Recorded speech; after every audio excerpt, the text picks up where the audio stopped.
जवळपास 650च्या वर त्यांनी लेक्चर्स आपल्यापर्यंत पोहोचवलेले आहेत अशा अविनाश भास्कर चाटे सरांना मी आता स्टेजवर आमंत्रित करते. एकदा जोरदार टाळ्यांच्या गजरात and with a standing ovation आपण त्यांचं स्वागत करूया.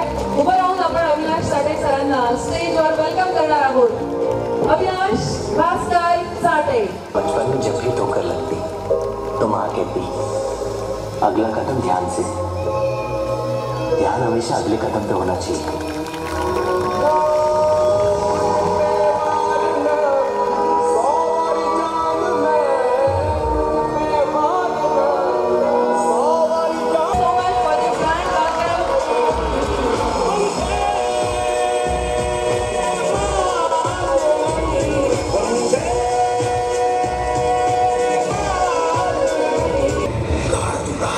Good evening ladies and gentlemen. इथे मोटिवेशनल सेमिनार होणार आहे. Motivation is equal to energy. Good evening.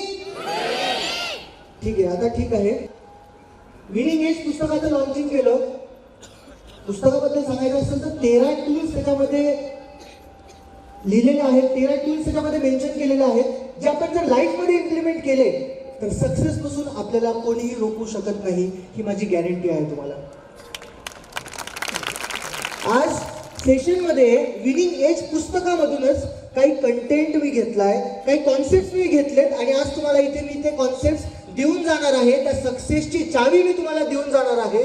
पण एक त्यामध्ये छोटीशी कंडिशन असेल. पुढचा 1 तास मी घेणार आहे आणि छोटीशी कंडिशन अशी असणार आहे की सेशन पुढचा 1 तास हा चांगल्या पद्धतीचा इन्फॉर्मेटिव्ह आणि जबरदस्त होईल याची मी गॅरंटी घेतो. पण त्याच्यासाठी एक कंडिशन अशी आहे की तुमच्याकडून मला इंटरॅक्शन लागेल, तुमच्याकडून मला रिस्पॉन्स लागेल. तुमच्याकडून जर रिस्पॉन्स नसेल तर मी इतकं तुम्हाला 1 तास बोर करेल की लाईफमध्ये तुम्ही कुठल्या सेशनला जाणार नाहीत, ही पण गॅरंटी मी घेतो. सगळ्यात आधी एक तुम्हाला मी समोर एक मॅप दाखवलेला आहे. एक नकाशा आहे, मॅप आहे. कुठल्या देशाचा आहे कोणी सांगेल का? येस, इस्रायलचा हा मॅप आहे. राईट. इस्रायल हा देश आहे. Truly fascinated with the nation Israel, कारण प्रत्येक गोष्टीमध्ये इन्स्पिरेशन आहे. लोकांमध्ये आहे, तिथल्या कल्चरमध्ये आहे, त्या देशाच्या अर्थव्यवस्थेमध्ये आहे, मिलिटरीमध्ये आहे, इरिगेशनमध्ये आहे. प्रत्येक गोष्टीमध्ये मोटिवेशन आहे. एवढंच नसून त्या मॅपमध्ये सुद्धा एक मोठं मोटिवेशन दडलेलं आहे. मोटिवेशन काय आहे? इस्रायलच्या नकाशावरती तुम्हाला एक पार्ट दिसतोय डेड सी नावाचा, ज्याला मराठीमध्ये मृत समुद्र असं म्हणतात. 8वी मध्ये जर चांगला अभ्यास केला असेल तर मृत समुद्र नावाचा जो प्रश्न आहे तो मला वाटतं 8 मार्काला यायचा. तर मृत समुद्र हे तुम्हाला इस्रायलच्या नकाशावरती दिसतंय. त्याच पद्धतीने वरती एक सी ऑफ गॅलिली नावाचा एरिया तुम्हाला दिसतोय. 2 गोष्टी मी ते सांगतो, थोडंसं कम्पेअर करा, थोडंसं कोरिलेट करा. मी काय सांगण्याचा प्रयत्न करतोय ते समजून घेण्याचा प्रयत्न करा. डेड सी म्हणजे मी म्हटलं मृत समुद्र आहे. मृत समुद्र म्हणजे काय की जिथे कुठल्याच प्रकारचे जीवजंतू तुम्हाला आढळणार नाहीत आणि पूर्ण भ्रकास प्रकारचं तिथे वातावरण आहे. त्याला आपण मृत समुद्र असं म्हणतो. तिकडे टुरिस्ट जातात इस्रायलला, डेड सी मध्ये फोटोज घेतात, कारण तिथे तुम्ही विचार जरी केला सुसाईड करायचा तरी तुम्ही करू शकत नाही. कारण तिथली जी पाण्याची जी सॅलिनिटी आहे, इतकं जास्त खारं पाणी आहे तिथे की तुम्ही तिथे मरायचा जरी प्रयत्न केला तरी मरू शकत नाही. तर तिकडे लोक जातात, तिकडे त्या पाण्यावरती तरंगतात, पुस्तकं वाचतात, फोटो घेतात, येतात. आणि त्याच पद्धतीने वरती इस्रायलच्या नदन पार्ट्समध्ये तुम्हाला सी ऑफ गॅलिली दिसतंय. सी ऑफ गॅलिली काय? सी ऑफ गॅलिली एक साधारण प्रकारचं पाणी जे आपण सगळ्या लेक्समध्ये बघतो, सीजमध्ये बघतो, जिथे मासे आहेत, जीवजंतू आहेत, सगळ्या प्रकारचं प्रशस्त प्रकारचं वातावरण आहे. तुम्ही म्हणाल सेशन मध्ये Israel, Dead Sea, sea of Galilee मध्ये म्हणजे काय, मोटिवेशनचा काय संबंध आहे? एक गोष्ट त्या दोघांमध्ये कॉमन आहे. सी ऑफ गॅलिली आणि डेड सीला एक गोष्ट जुळवती, एक गोष्ट मिळवती, ती म्हणजे रिव्हर जॉर्डन. रिव्हर जॉर्डन नावाची नदी जी डेड सीला पण पाणी देते, सी ऑफ गॅलिलीला पण पाणी देते.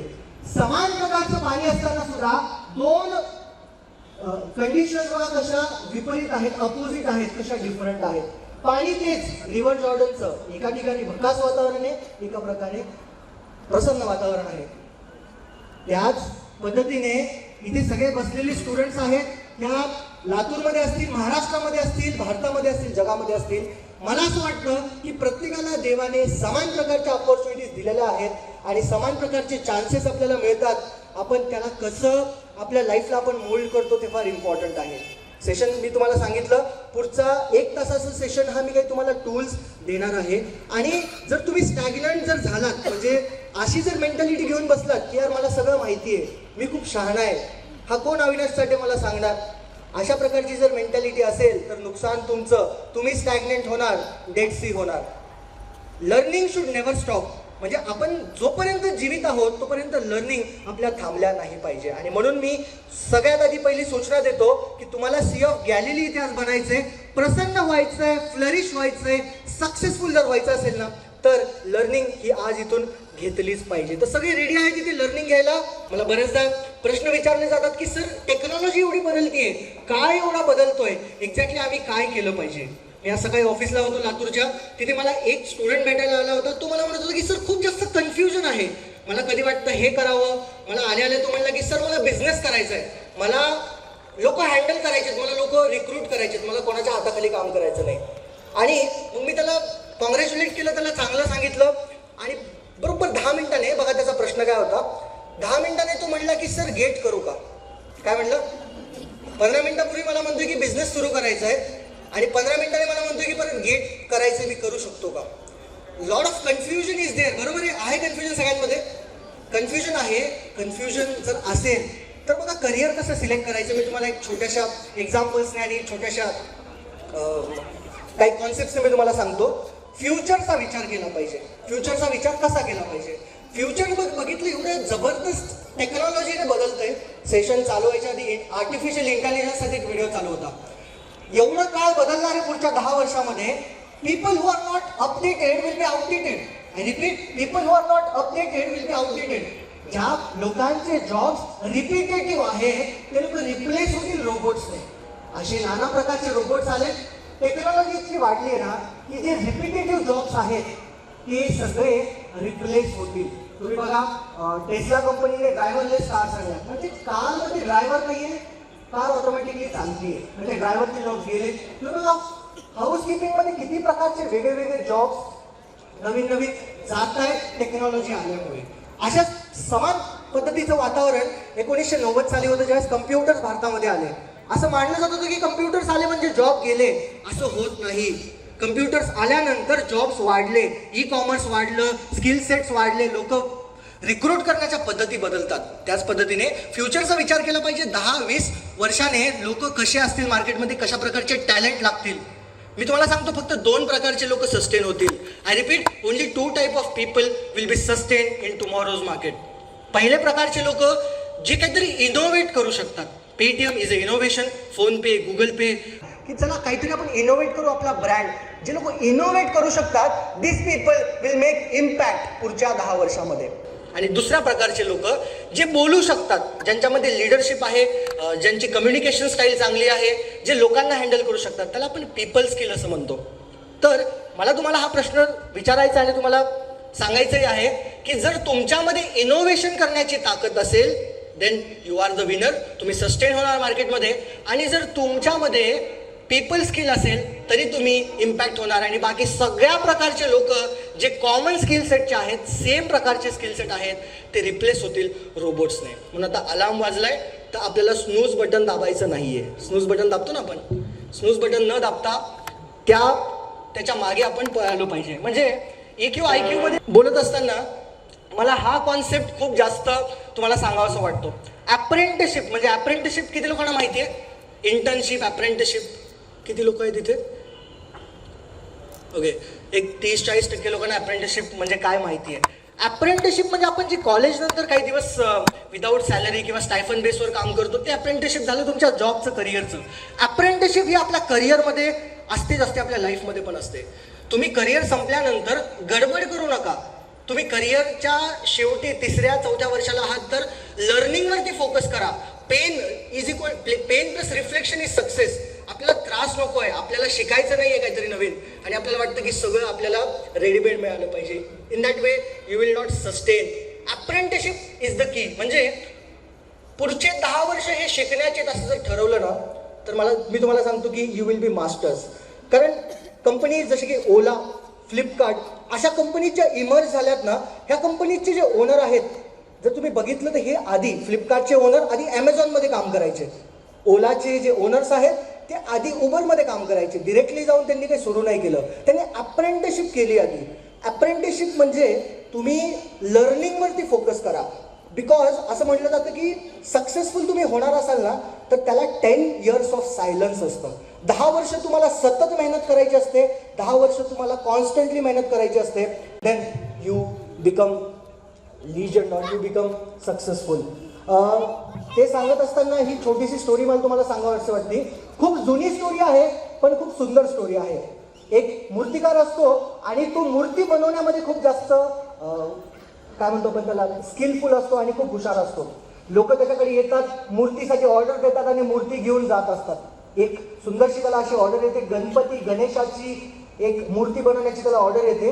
एक मंदिर होणार असतं एका गावामध्ये आणि त्या मंदिरासाठी गणेशाची मूर्तीची ऑर्डर त्या मूर्तिकाराला येते. मूर्तिकार बडा खुश हो जाता है आणि मूर्तिकार जंगलामध्ये जाऊन 2 मोठे दगड घेऊन येतो. दगड कशासाठी? मूर्ती बनवण्यासाठी. आणि ते दगड घेऊन आल्यानंतर तो पहिला दगड घेतो आणि हातोडा आणि चैनीने घाव करायला लागतो. 1 घाव करतो, 2 घाव करतो, 3-4 घाव नंतर त्या दगडामधून आवाज येते, स्टॉप इट्स पेनिंग. काय आवाज येते? Stop it's paining. दर्द हो रहा है भाई, बस कर. मग मूर्तिकार म्हणतो की दर्द तो होगा, थोडासा तुला त्रास होईल, पण मी तुला डेव्हलप करतोय, मी तुला ट्रान्सफॉर्म करतोय, थोडेसे कष्ट झेल. मग परत तो पहिला घाव मारतो, दुसरा घाव मारतो, 3-4 घाव के बाद परत एकदा दगडातून आवाज येतो की stop it's paining, I don't want to get transform. मूर्तिकार चिडतो, मी म्हणतो आणि काय दगड, आजकालचे दगड ठेवतो साईडला, दुसरा दगड घेतो. 2 दगड आणलेले असतात. आता दुसऱ्या दगडावरती परत घाव करायला सुरू करतो. पहिला घाव, दुसरा घाव, तिसरा घाव आणि चकित होतो, दगडातून आवाजच येत नाही, दगडातून आवाज येत नाही. मग मूर्तिकार म्हणतो इज इट पेनिंग, दर्द हो रहा है तुझे? मग त्या दगडातून आवाज येते की येस इट्स पेनिंग बट चलने दो, दर्द तो होगा क्योंकि मुझे कुछ बड़ा बनना है, मुझे सक्सेसफुल बनना है. अशा पद्धतीने तो घाव करत राहतो त्या चैनीवरती आणि काही दिवसांनंतर ती मूर्ती, तो दगड मी असं म्हणेल, ती एका सुंदरशा मूर्तीमध्ये ट्रान्सफॉर्म होते. आणि ट्रान्सफॉर्म झाल्यानंतर मूर्तिकार आपल्या क्लायंटला फोन करतो, कस्टमरला, ज्यांनी मूर्ती तिथे बनवायला टाकलेली असते, आणि तो म्हणतो की सर तुमची मूर्ती झालेली आहे, तुम्ही ती घेऊन जा. आता मूर्तिकार येतो, कस्टमर येतो मूर्तिकाराकडे आणि ती मूर्ती बघतो, खुश होऊन जातो, त्याला टिप पण देतो आणि म्हणतो आता मी मूर्ती घेऊन चाललोय. मूर्ती हातामध्ये घेतो आणि हातामध्ये घेऊन जात असताना, मूर्ती हातामध्ये घेऊन जात असताना अचानकपणे पाठीमागे बघतो तर त्याची नजर एक छोट्याशा दगडावरती जाते. छोट्याशा दगडावरती जाते. तो मूर्तिकाराला विचारतो की हा दगड मी घेऊन जाऊ का? आता मूर्तिकार म्हणतो की सर मूर्ती तो आपकी बन गई है, हे दगड घेऊन तुम्ही काय करणार? जाना है तो लेके जाओ, मेरे भी कुछ काम का नहीं है. तो म्हणतो हा घेऊन जातो ना, कारण की मी मंदिर बनवणार आहे, ही मूर्ती मी तिथं ठेवणार आहे, नारळ फोडायला काही लागेल की नाही? नारळ फोडायला काही दगड लागतील की नाही बाहेर? मग अशा पद्धतीने ते दोन्ही दगड घेऊन जातो, मंदिर बनवतो. मंदिरामध्ये एक छानशी मूर्ती ठेवतो, समोर तो जो दगड असतो त्याला ठेवतो आणि लोक येत असतात, दर्शन घेत असतात, नारळ फोडत असतात, त्याच्यावरती जय गणेशाय नमः म्हणून धडाधड फोडत असतात. त्याला मस्त त्याचं रोज, म्हणजे कळलं तुम्हाला आहे ना, रोज दगड घेऊन जोरदार त्याचं चालू असतं सगळं मारामारी. आणि काही दिवसांनंतर हा दगड बिचारा निराश असतो, ज्यावरती हे नारळाचे बोंबार्डमेंट्स होत आहेत आणि तिकडे मूर्ती मस्त हसतीये, प्रसन्न आहे. हा दगड खालून बघतो मूर्तीकडे आणि म्हणतो यार तुझी लाईफ तर एवढी जबरदस्त आहे, लोक येतात, दर्शन करतात, प्रसाद ठेवतात, फुलं ठेवतात, माझं आयुष्य बघ, मी किती त्रासामध्ये आहे, मी किती बघा डिप्रेशनमध्ये आहे मी. आणि ती मूर्ती सुंदर पद्धतीचं उत्तर देते त्या दगडाला. ती म्हणते की जर पहले दर्द झेल लिया होता तो ये नौबत नहीं आती बेटा, पहले अगर दर्द झेल लिया होता तो ये नौबत नहीं आती. आणि आज तुम्हाला मला हेच सांगायचं आहे की 10 years ऑफ सायलन्स हे तुमच्या डायरीवरती कुठेतरी टिपून ठेवा आणि तिथे नोट करून ठेवा की 10 वर्ष मी फक्त शिकण्यासाठी घालेल. शिकण्यासाठी म्हणजे कॉलेज करत बसू नका 10 वर्ष, कॉलेजमधून बाहेर पडा, जॉब करा, पण जॉबला अप्रेंटिसशिप म्हणून बघा. नाही तर कोणी 8,000 रुपयाच्या जॉबला लागलं, 2 महिन्यानंतर कोणीतरी म्हणतं ये मी 9,000 देतो. प्रोफाईल बघायची नाही, काही नाही, हे जॉब इकडून उठायचं आणि दुसऱ्या जॉबला जायचं, तिथे 9,000, परत 6 महिन्यानंतर कोणतरी ऑफर देतं ये बेटा मी तेरे को 10,000 रुपये देता हूँ. आणि असं करत करत 2-3 वर्षाने काय होतं, असं कळतं की मी इंजिनियर होतो पण मी आता कुठेतरी सेल्समॅनची नोकरी करतोय. तर त्या क्षणिक सुखाच्या मागे न जाता you need to focus on your core skills, your core expertise and focus only 2 type of people will sustain in the market. आता कधीही आपण बघतो की कुठलंही करिअर सुरू करायच्या आधी सकाळचंच उदाहरण देतो, एक स्टुडंट माझा सकाळी जो आला होता तो खूप जास्त कन्फ्यूज होता. बिचारा विचारच होता मी काय करू, हे करू ते करू, त्याला काही कळत नव्हतं. आणि मला माहिती आहे सगळे मित्रमंडळी माझे अशाच पद्धतीचं कन्फ्युजन सगळ्यांमध्ये असतं, इव्हन माझ्याही मनामध्ये होतं. मी त्याला एकच गोष्ट सांगितली की बाबा GPS जेव्हा तू वापरतोस त्यावेळेस तू GPS ऑन केल्यानंतर काय करतोस. तो म्हणला सर मी एंड डेस्टिनेशन टाकतो, मेरे को कहाँ पहुंचना है मैं वो पहले डाल देता हूँ, उसके बाद ऑटोमेटिकली डायरेक्शंस आते हैं. तो मैंने बोला ये करियर के साथ तू करता है. बोला नहीं सर. मैंने बोला तो अभी 10 साल बाद क्या बनेगा, अभी डेस्टिनेशन डाल दे कहाँ पहुंचना है, ऑटोमेटिकली तेरे को आंसर्स मिलने लगेंगे की उस जगह पे कैसे जाना है, तिथे कसं पोहोचायचं आहे. तर सगळ्यात महत्त्वाचं आपल्या लाईफमध्ये काही असेल तर ते गोल सेटिंग असतं. म्हणजे गोल सेटिंग आपण केलं पाहिजे, कुठे पोहोचायचं आहे आपल्याला माहीत पाहिजे. जर माहीत नसेल कुठे पोहोचायचं आहे तर लाईफमध्ये कन्फ्युजन होणार. कोणी गेट करतंय आपणही गेट करणार, कोणी MPSC करतंय आपणही MPSC करणार, कोणी बिझनेस करतंय आपणही बिझनेस करणार. आणि काही वर्षांमध्ये तुम्हाला कळणार की तुम्ही आता जिथे पोहोचलेला आहात हे पूर्णपणे चुकीच्या डेस्टिनेशनला पोहोचलेला आहात आणि you need to revise your location. तर आता तुम्हाला मी सांगतो की एक गोल सेट करा. Majority of the people doesn't have goal, they have dream. What is the difference between goal and dream? एक दिन में बहुत बड़ा आदमी बनूंगा is not a goal, it's a dream. कब बनेगा भाई? एक दिन बनूंगा sir, it's not a goal, it's a dream. लेकिन मैं 10 साल बाद इस मुकाम तक पहुंचूंगा, इस पोजीशन पे पहुंचूंगा and that is a goal. एक स्पेसिफिक गोल ठेवा ना. एक छोटासा मुलगा 23 वर्षाचा गोल ठेवून जर एवढ्या मोठ्या पोझिशनला जाऊ शकतो. वॉशिंग्टन DC मध्ये शिकणारा 23 वर्षाचा मुलगा स्वतःला एक पत्र लिहितो की पुढच्या 11 वर्षामध्ये I will be the highest paid actor in the Hollywood. नाव आहे ब्रुस ली. नाव ऐकले का ब्रुस ली? बरोबर 11 वर्षामध्ये हा मुलगा becomes highest paid actor in the Hollywood. That is the power of goal setting. Goal setting करायला पाहिजे. मला माहिती आहे तुमच्या मनामध्ये शंका आहेत. गोल सेटिंग बद्दल कित्येक सेशन ऐकलेत, पण एखाद्याला जरी उठून उभा केलं गोल सेटिंग केलंय का, एकतर म्हणेल नाही किंवा म्हणेल केलंय. मग त्याला म्हणलं आण बाबा वही, कुठल्या वहीमध्ये केलंय, तर त्याला सापडणार नाही ती वही. बिकॉज आपण ते लिहत नाही. ते लिहिले पाहिजे, कुठेतरी नोंदवले पाहिजे आणि ते सारखे तुम्हाला हॅमर करत राहिले पाहिजे. That is the science behind your success. Why we don't do what we say. आपण गोल सेट का करत नाही, आपण आयुष्यामध्ये काही स्पेसिफिक का सेट करत नाही. त्याचं खूप सिम्पल एक्झाम्पल आहे बघा. ह्या जगामध्ये 2 प्रकारचे लोक आहेत, type of people A and type of people B. Type of people A and type of people B. Type of people A जर तुम्ही असाल मग तुम्ही बरोबर आहात. टाईप ऑफ पीपल B असाल तर ह्या जगामध्ये कोणीही तुमचं काहीही करू शकत नाही. म्हणजे चांगलं. टाईप ऑफ पीपल A कोण असतात? हे लोक ज्यावेळेस फेलियर येतं, ज्यावेळेस अपयश येतं ना, हे लोक कोणाला ब्लेम करत नाहीत, हे स्वतःला ब्लेम करतात. मी परत सांगतो, type of people A and type of people B. B प्रकारचे लोक आयुष्यामध्ये फेलियर येऊ द्या हे 3 गोष्टींना ब्लेम करतील. पहिली गोष्ट, कुठल्याही प्रकारचं फेलियर असेल, तो ॲक्टर असेल, पॉलिटिशियन असेल, स्टुडंट असेल, बिझनेसमॅन असेल, कोणी असेल, फेलियर आलं की हे 3 गोष्टींना ब्लेम करतात. पहिलं, हे ब्लेम करतील टाईमला. मेरा टाइम खराब चालू है, साडेसाती चालू आहे, शनी शिंगणापूरला जाऊन येतो, मग माझ्या आयुष्यामध्ये सुखच सुख आहे, सक्सेस असेल. People blaming time. बघा तुमच्या अवतीभोवती तुम्ही स्वतःही असाल. People blaming time. दुसरे, पीपल ब्लेम पीपल.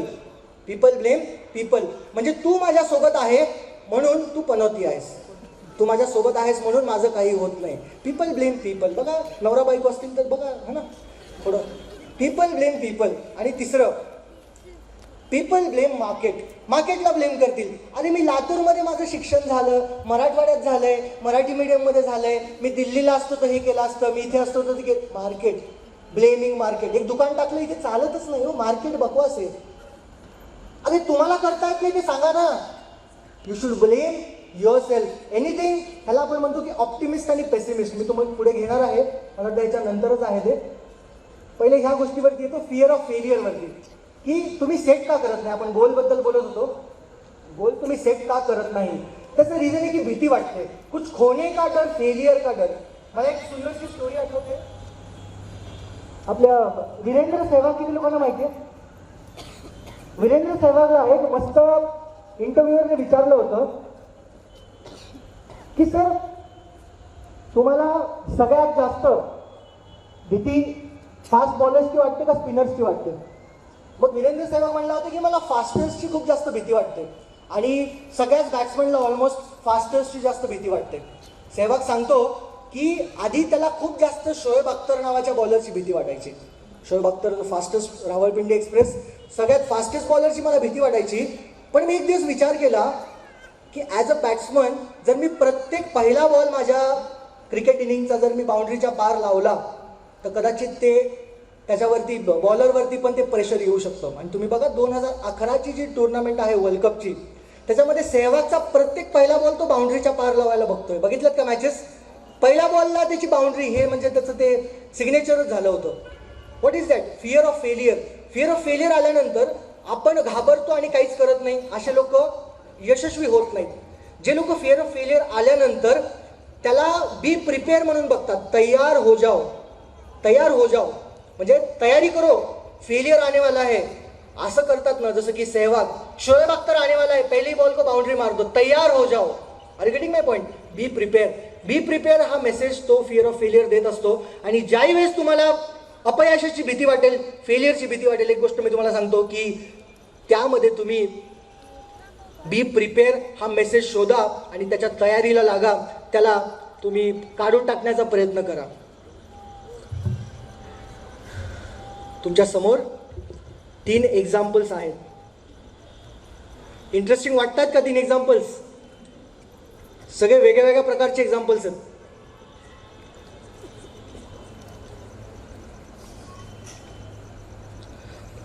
वरती लिहिलंय पेसिमिस्ट वर्सेस ऑप्टिमिस्ट.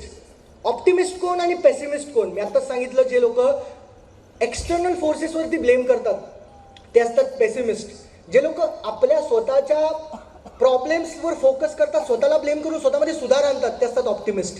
ऑप्टिमिस्ट ते लोक असतात ज्यांना एक्सटर्नल फॅक्टर्सचा काहीही फरक पडत नाही, ते फक्त आपल्या गोलकडे लक्ष देतात आणि त्याकडे ते जात असतात. 3 एक्झाम्पल्सच्या माध्यमातून तुम्हाला समजवण्याचा प्रयत्न करतो. पहिले आहेत प्रभुराम, दुसरे आहेत बजरंगी भाईजान आणि तिसरे आहेत क्रिकेटचे the wall of cricket Rahul Dravid.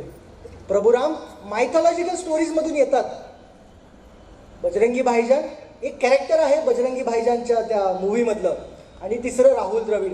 तिन्ही एक्झाम्पल्समध्ये जर तुम्ही एक गोष्ट नोटीस केली, प्रभुराम ज्या वेळेस, लक्षात घ्या, अयोध्यामध्ये एका मोठ्या घराण्यात त्यांचा जन्म झालेला आहे आणि अचानकपणे दुर्दैवी न्यूज येते, सीतामातेचं अपहरण होतं. आणि त्यावेळेस ज्यावेळेस ते शोधायला निघतात की अपहरण कोणी केलंय आणि सगळं शोधायला बघतात, बघा किती प्रॉब्लेम्स समोर आले असतील. एकतर पहिली गोष्ट लक्षात येतं की सीतामातेचं अपहरण कोणी केलंय, तर 10 तोंडाचं वरदान असलेला रावण, जो लंकेमध्ये आहे. कन्याकुमारीला गेल्यानंतर त्याला कळतं की कन्याकुमारी आणि श्रीलंकेमध्ये मोठा विशाल समुद्र आहे, आणि रावणाबद्दल ऐकलं तर एकदम डेंजर, त्याची सेना वगैरे वगैरे, किती प्रॉब्लेम्स आहेत लाईफमध्ये. बजरंगी भाईजान चांगला प्रेमात असतो करीना कपूरच्या, बरोबर आहे, चांगली लाईफ चालू असते. अचानक ती मुन्नी येते आणि त्याच्या आयुष्याचं जे गोल आहे ते काय होतं, त्या मुन्नीला मला पाकिस्तानला नेऊन सोडायचं आहे. पाकिस्तानला नेऊन सोडत असताना बघा किती सारे प्रॉब्लेम्स आहेत समोर. एक तर इंडिया पाकिस्तानचं जमत नाही, पाकिस्तानची पोलीस आहे, आपली इंडिया पाकिस्तानची बॉर्डर आहे, कुठं तारेमधूनच जा, किती प्रॉब्लेम्स आहेत बघा. एका छोट्याशा मुलीला, जेन्युइन मुलीला बॉर्डरच्या पलीकडे नेऊन सोडायचं ध्येय तो घेतो, अफाट प्रकारचे प्रॉब्लेम्स. तिसरे राहुल द्रविडने ज्यावेळेस करिअरची सुरुवात केली होती, टेस्ट मॅचमध्ये ही वॉज सुपर्ब, जबरदस्त प्लेयर टेस्ट मॅचमध्ये, आणि वन डेमध्ये त्याच्या एकदम ऑपोजिट त्याला 1999मध्ये वन डे क्रिकेटमधून ड्रॉप केलं गेलं. खूप जास्त टुकटुक करायचं, खेळायचंच नाही, बॉल खूप जास्त खायचा, असं त्यावेळेस आम्ही लहानपणी होतो त्यावेळेस राहुल द्रविडला असं म्हणायचे की राहुल द्रविड आला म्हणजे आता बॉल खाणार, अशी त्याची इमेज होती. टीममधून ड्रॉप केलं गेलं, आणि बघा 3 प्रकारचे स्टोरीज तुमच्यासमोर, 3 एक्झाम्पल, सगळ्यांसमोर विविध प्रकारचे प्रॉब्लेम. ह्यापैकी एकानेही परिस्थितीला ब्लेम केलं नाही, त्यांनी परिस्थितीवर मात करायचं ठरवलं आणि ऑप्टिमिस्ट बनून त्याच्यावर मात करून त्याला संपवण्याचं ठरवलं. पहिले प्रभुराम ज्यांनी रावणाला संपवलं आणि सीतामातेला वापस घेऊन आले, बजरंगी भाईजान मुन्नीला पाकिस्तानला सोडून आले, आणि तिसरे आपले राहुल द्रविड ज्यांनी स्वतः प्रॅक्टिस केली, रनिंग बिटवीन द विकेट सुधारले, आपले स्ट्रोक सुधारे, सगळं एकदम परफेक्ट केलं आणि वन डे इंटरनॅशनलमध्ये जेव्हा सिलेक्शन झालं तर लगातार 2 सेंचुरीज मारून प्लेयर ऑफ द सिरीज बनले. They are optimist. एकदा जोरदार टाळ्या होऊन जातात त्या तिघांसाठी. 3 एक्झाम्पल्ससाठी. काय एक्झाम्पल्स आहेत आपल्यासमोर लक्षात घ्या.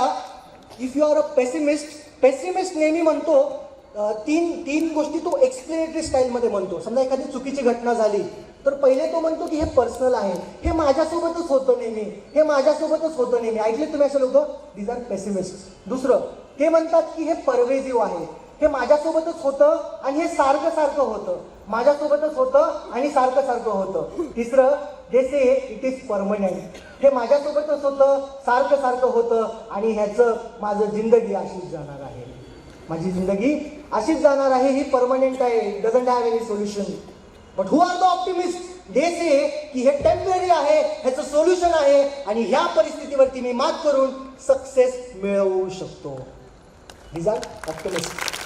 And we need to be optimists in today's world to win the world, to make the winning edge. You need to be optimist. Optimist बना, परिस्थितीवरती मात करा, जग तुमचं आहे. I was talking about Israel. Israel सुद्धा परिस्थितीवर मात करायला कसं शिकलंय बघा. They are optimists. The nation totally is an optimist nation. तुम्ही म्हणाल लातूरमध्ये दुष्काळ आहे सर म्हणून आमच्याकडे शेती चांगली नाही. Israel is the nation. लातूरपेक्षा कमी 5 पटीने पाऊस पडतो. लातूरपेक्षा कमी 5 पटीने पाऊस पडतो. This nation has top in इरिगेशनमध्ये टॉप क्लास आहेत. त्यांचं ड्रिप इरिगेशन वगैरे बघा. आपण जे आज टेक्नॉलॉजी म्हणून वापरतो त्यांनी 20 वर्षापूर्वी वापरून फेकून दिलंय. The technology, see the irrigation, see the military. 23 वर्षाचे जे त्यांचे मिलिटरीचे जे मेजर्स आहेत, डिसिजन मेकर्स आहेत, ते 23 वर्षाचे आहेत. ते जातात आणि बिंदासपणे लढतात लोकांशी. तुम्ही ऐकलं असेल इस्रायलबद्दल. प्रत्येक फील्ड घ्या. इस्रायलमध्ये यशाची संख्या, सक्सेस रेशो हा 99.9% आहे. 99.9% काय असतं म्हणजे प्रत्येक माणूस यशस्वी आहे. स्टार्टअप नेशन त्याला म्हणतात, म्हणजे जिथे सगळ्यात जास्त बिझनेसमॅन बनतात, जिथे सगळ्यात जास्त सक्सेसफुल बनतात. आणि ह्या इस्रायलची स्टोरी जर तुम्ही लक्षात घेतली, from a pessimist to optimist, आपल्याला जो ऑप्टिमिस्ट बनायचंय तर असे एक्झाम्पल्स आपण घेतले पाहिजे. ॲडव्हर्सिटीवरती मात करून आपण ॲडव्हान्टेज त्याच्यामध्ये बघितला पाहिजे. आपल्याकडे जर पैसे नाही आहेत तर हे तुमची वाईट परिस्थिती नाही आहे, हे तुमचं ॲडव्हर्सिटी असेल ना तर त्याला कन्वर्ट करायला शिका ॲडव्हान्टेजमध्ये. त्याचा राग घ्या. माझी गरिबी आहे, तुम्हाला राग आला पाहिजे त्याचा. डॉक्टर APJ अब्दुल कलाम गरिबीचा राग घेऊन काय करतात बघा देशामध्ये लोक. कसे लोक तुम्ही बघा इतके जबरदस्त सक्सेसफुल होतात, because they are optimist. They convert their adversity into advantage. You also need to convert this adversity into advantage. तुम्ही बघा देशाची संख्या फक्त पॉप्युलेशन जर बघितली 90 लाख आहे. आपल्या ठाण्याची मला वाटतं त्यापेक्षा जास्त असेल. माधव काय सर? ठाण्याची त्याच्यापेक्षा जास्त आहे. लँड तुम्ही बघा मुंबईपेक्षा छोटा देश आहे. आणि कंपनी बघा, गुगलचं हेडक्वार्टर तिथं, ॲपलचं हेडक्वार्टर तिथं, IBMचं तिथं. तुम्ही बघा 240 MNC कंपनीचे हेडक्वार्टर्स एका देशामध्ये तुम्हाला आढळतील. तिथे नावं तुम्हाला दिसत आहेत. What is this? हे लोक कोण आहेत? एक्स्ट्रॉर्डिनरी नाही आहेत हे. These are only optimist. You need to understand. We need to become optimist. We need to become, can you say with me? We need to become आवाज नाही येते. We need to become optimist असा आवाज आला पाहिजे. We need to become perfect.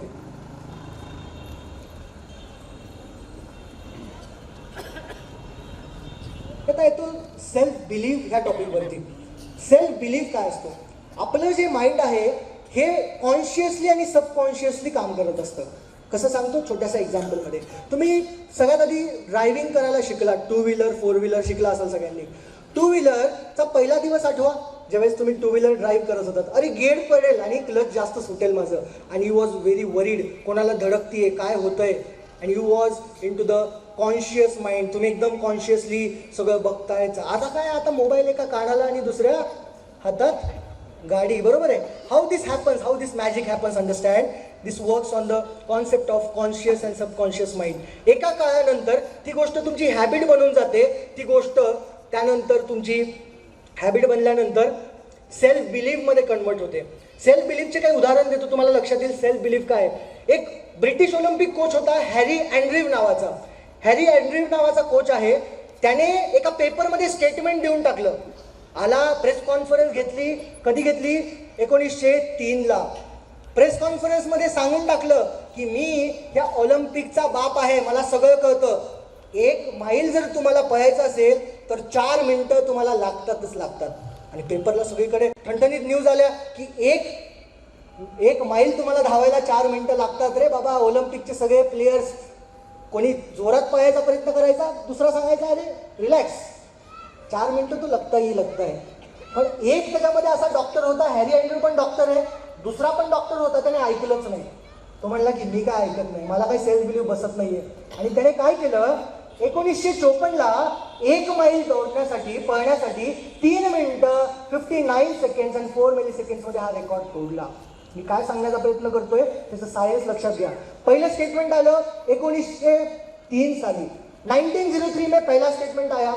दूसरा record break कब हुआ है? 1954 में. किती वर्ष लागले टोटल? 51 वर्ष लागले हा रेकॉर्ड तुटायला. बघा परत सांगतो, 1903ला यांनी स्टेटमेंट दिलं आणि 1954ला रेकॉर्ड तुटला. आणि त्यानंतर बघा रेकॉर्ड तुटण्याची झडीच लागली. प्रत्येक 6 महिन्यानंतर रेकॉर्ड तुटत गेले. 1954ला रॉजर बॅनिस्टरने तोडला, त्याच्यानंतर जॉनी लँडी, त्याच्यानंतर हेलबेल, पीटर स्मेल, मिकी. बघा हे सगळे तुम्ही बघा प्रत्येक 6-6 महिन्याच्या अंतराने हे रेकॉर्ड तुटत गेले. मला तुम्हाला एक प्रश्न विचारायचा आहे. 1903ला स्टेटमेंट दिलंय, 1954ला रॉजर बॅनिस्टर तोडतोय. हे प्लेयर्स त्यावेळेस कुठे होते? त्या 51 वर्षामध्ये. ते जन्मले नव्हते का? जन्मले होते, कारण त्याच्यानंतर लगेच 6-6 महिन्याने रेकॉर्ड तुटलेत. मग असं काय झालं की एकाने तोडलं म्हणून सगळे तोडायला लागले? सोप्या एक्झाम्पलमध्ये सांगतो. डबल सेंचुरी आम्ही लहान होतो, क्रिकेट बघायचो. वन डे इंटरनॅशनल 50 ओव्हरची असायची आणि डबल सेंचुरी म्हणजे नामुमकिन गोष्ट होती, होई नाही सकताय. ज्यावेळेस आम्ही ते क्रिकेटचे कार्ड पण खेळायचो त्यावेळेस सईद अनवरचं ज्यावेळेस कार्ड यायचं पाकिस्तानचं, 194 वॉज द हायेस्ट रेकॉर्ड. 194 कोणीही तोडू शकत नाही असा एक मिथ होता.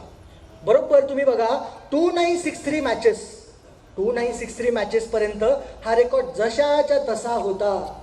एकदा का गॉड ऑफ क्रिकेटने तोडला ग्वालियरमध्ये 2009ला, डबल सेंचुरी मार दी. उसके बाद तो झड़ी लग गई. रोहित शर्मा हर रोज आके डबल सेंचुरी मारता है कि नहीं मारता है? ऐसा क्या हो गया? वीरेंद्र सहवाग सचिन तेंडुलकरने मारला की लगेच 9 महिन्यानंतर सहवाग मारतो. सहवागचा काही जन्म झाला नव्हता का आधी? क्रिस गेल मारतो, मार्टिन गप्टिल मारतो. आज तुम्ही बघा टोटल 8 डबल, तिथे 6 लिहिले चुकले ते, 8 डबल सेंचुरीज आजवर क्रिकेटमध्ये लागलेल्या आहेत. What happen is the self belief. Self belief जिसका टूटता है ना, जो तोड़ सकता है ना, जो अपने बेंचमार्क तोड़ के नए सेट कर सकता है, वो लाइफ में कुछ भी कर सकता है. तुम्ही बेंचमार्क तुम्हाला तोडता आले पाहिजे. जर तुम्ही एका स्पेसिफिक लेवलपर्यंत तुम्हाला वाटतं की माझी लेवल ही, त्याला तोडून बघा, एवढी एनर्जी येते त्याच्यामध्ये. जो एक्झाम्पल्स से भरी पडी है दुनिया.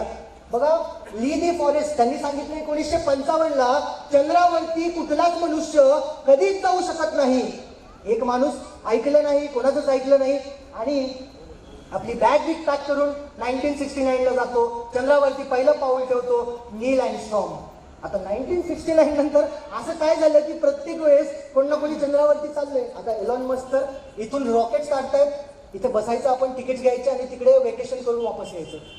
असं काय झालं? सेल्फ बिलीफ टूटा है भाई. नील एंस्ट्रॉम ने एक बार सेल्फ बिलीफ तोड़ा तो हर किसी को लगता है ये पॉसिबल है. ते तोडता तुम्हाला आले पाहिजे. लॉर्ड केल्विन 1895ला म्हणाले की heavier than air flying machines are impossible. उड ही नाही सकती कोई ऐसी चीज. हवेपेक्षा वजनदार गोष्ट उडूच शकत नाही. आणि तुम्हाला माहिती आहे राईट ब्रदर्स सायकलचे पार्ट्स काढून टाइमपास करत बसले होते, खेळत बसले होते आणि खेळता त्यांनी इनोव्हेशन केलं आणि बघतात तर काय एक एअरक्राफ्ट हवेमध्ये उडतंय. सेल्फ बिलीफचं राईट ब्रदर्स एक्झाम्पल नाहीये. त्याचं रिझन तुम्हाला सांगतो. राईट ब्रदर्सकडे रिपोर्टर्स आले आणि रिपोर्टर्सने विचारलं की राईट ब्रदर्स आपने तो एअरक्राफ्ट लॉन्च कर दिया, आता तर आम्ही ह्या जागेवरनं त्या जागेवरती उडू शकतो. जबरदस्त कमाल की आपने. आता आम्हाला सांगा की आम्ही पॅरिसवरनं आम्हाला अमेरिकेत जाण्यासाठी कधी फ्लाईट पॉसिबल होईल? राईट ब्रदर्स एकमेकांकडे असे बघतात आणि हसतात, असे बघताय हसताय. ते म्हणताय भैया ये हमने टाइम पास के लिए बनाया है, ऐसी कोई चीज उड़ नहीं सकती हवे में, ये टाइम पास आहे. त्याच्यात जर 2 माणसं जरी बसले तर हे खाली येईल परत. त्याच्यामध्ये बोईंग नावाचे जे आपण बघतो, बोईंगचे सगळे आज एअरक्राफ्ट आहेत. बोईंगने ह्याला कमर्शियलाइज केलं, सेल्फ बिलीफ त्याने तोडला आणि त्याला कमर्शियलाइज केलं. बघा, एव्हरीथिंग इन दिस वर्ल्ड पहिले इम्पॉसिबल असते, कोणी केल्यानंतर ती पॉसिबल वाटते. फरक एवढाच आहे की ती तुम्हाला पहिले. तुमच्या समोर मी एक फोटोग्राफ लावलेला आहे. एक छोट्याशा सुंदर स्टोरीजने आपण आजचं सेशन माझं कन्क्लूड करूया. तुमच्या समोर एक फोटोग्राफ लावलेला आहे. कोणी गेस करेल हे कोण आहेत? ठीक आहे. इंडियन आहेत का चायनीज, नेपाळी वगैरे काय? येस. क्रिकेट किती लोकांना आवडतं? शक्यच नाही. सब झुटे क्रिकेटर है वो. इंडिया का cricketer is the player from Nagaland, the only player from Nagaland who has played IPL. नागालँडचा पहिला प्लेयर होकायतो झिमोमी नावाचा. ज्यावेळेस सिलेक्शन होतं 2009ला KKRच्या टीममध्ये, सौरव गांगुली ओनर टीममध्ये सिलेक्शन होतं आणि नागालँडमध्ये सर्वत्र दिवाळीचं वातावरण, सगळे प्रसन्न की आपला पहिला प्लेयर होकायतो टीममध्ये जाऊन खेळणार आहे. सगळे IPL सुरू झाल्यानंतर TV लावतात, टीव्हीकडे लक्ष देऊन बघतात की आता आपला होकायतो खेळणार खेळणार खेळणार. पहिली मॅच सुरू होते आणि प्लेइंग 11मध्ये होकायतोचं नाव कुठेही दिसत नाही. निराश मनाने लोक दुसरी मॅच बघतात परत एकदा, की एक होपने बघतात, आशेने बघतात की आता आपला प्लेयर खेळेल. मित्रांनो, पहिली मॅच, दुसरी मॅच, तिसरी मॅच, शेवटची मॅच IPLची आणि शेवटच्या मॅचपर्यंत होकायतो झिमोमीला शेवटच्या मॅचपर्यंत प्लेइंग 11मध्ये चान्स मिळत नाही. तो तसाच न खेळता परत एकदा आपल्या नागालँडला परततो आणि नागालँडला गेल्यानंतर तिथे काही रिपोर्टर्स त्याला येऊन भेटतात, त्याला विचारतात, होकायतो तू ह्या फेलियरला कसं बघतोयस, तू या फेलियरला कसं बघतोयस? Hokato says who is failure, come on, who is failure. मग ते पत्रकार थोडेसे असे चलबिचल होतात. ते म्हणतात की सर, नाही, आमचा म्हणण्याचा अर्थ की तुम्ही IPLमध्ये सिलेक्ट झालात आणि खेळला नाही, त्या फेलियरला कसं बघतात. But Hokato says is very impressive to all of you my dear friends. Hokato says की मी खेळलो जरी नसेल IPL तरी मी नागालँडचा पहिला प्लेयर आहे जो IPLमध्ये सिलेक्ट झाला आहे. आणि तुम्ही मला एक प्लेयर दाखवा नागालँडमधून जो एवढ्या मोठ्या इंटरनॅशनल लेवलला गेला आहे. काय झालं जर मी खेळलो नसेल? मी सौरव गांगुलीसोबत प्रॅक्टिस नेट शेअर केल्यात, रिकी पॉन्टिंगसोबत मी किती वेळेस जेवण केले, त्यांच्याकडून किती सगळ्या टिप्स घेतल्यात मी, रॉबिन उत्तप्पासोबत मी नेटमध्ये प्रॅक्टिसेस केली. आणि असं सांगतो होकायतो आणि he concludes, he says never ever compare your life with anyone. और he says never ever compare your life with anyone. प्रत्येकाचा DNA वेगळा आहे, प्रत्येकाचं यश हे वेगळं असतं. तुम्ही कंपॅरिझन जर करत बसलात तर तुम्ही तुमच्या लाईफमध्ये निराशाला फेस कराल. तुम्हाला नेहमी निराश वाटेल, तुम्हाला प्रॉब्लेमॅटिक वाटेल सगळं. Don't do this. Take lessons from Hokato and he really enjoys his life. He says I am the only person from Nagaland. And in this way what he does is he gives a simple message to the nation of India that you should never ever compare your life with anyone. I am concluding to the final video of my presentation, and the final video is very inspiring.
लेकिन उसके बाद उसको फिर से refine करणं आपका काम आहे. आपको सेल्फ मोटिवेटेड बनना पडेगा. सेल्फ मोटिवेशन पाहिजे. दररोज येऊन तुम्हाला इथे कोणी मोटिवेट करत बसणार नाही. एक स्ट्रॉंग वाय मनामध्ये घ्या आणि स्ट्रॉंग वाय मनामध्ये घेऊन त्याला तुम्ही त्या पद्धतीने सेल्फ मोटिवेटेड व्हा. लाईफमध्ये तुम्ही काहीही करू शकता. एक फोकस जर ठेवला ना, फक्त 5 शब्द आहेत, FOCUS फोकस, तर तुम्ही लाईफमध्ये काहीही करू शकतात. लाईफमध्ये तुम्ही काहीही करू शकतात. लक्षात घ्या, या सगळ्या लोकांनी जे लिजर्स तुमच्यासमोर दिसत आहे, एकच गोष्ट कॉमन आहे, and that is every day. प्रत्येक दिवस तुम्हाला करावं लागेल. थकून जमणार नाही. जादूची छडी नाही एक दिवस फिरवली तुम्ही सक्सेसफुल झाला असं होत नाही. You need to do it every day, every day, every day, consistently. Take example of Virat Kohli. Consistency is the key. हे टूल्स तुम्ही लाईफमध्ये घ्यायचे, इम्प्लिमेंट करायचे, कन्सिस्टंटली अप्लाय करायचे, दररोज करायचं आहे. कारण मेहनत करताना तुम्हाला मजा येईल. Because process, life is a process. Destination नाही आहे, प्रोसेस आहे. कुठे पोहोचायचं आहे ते फिक्स आहे, पण ह्या प्रोसेसमध्ये जर तुम्ही स्वतः एन्जॉय करत राहिलात, you will make impact in this world. You will make impact in this world. I guarantee to you. Thank you so much for such a big lovely audience. And तुमच्या सगळ्यांच्या करिअरला, तुमच्या सगळ्यांच्या जीवनाला खूप यश मिळो, खूप हॅपीनेस मिळो ही माझी ईश्वर चरणी प्रार्थना. Thank you so much and thank you.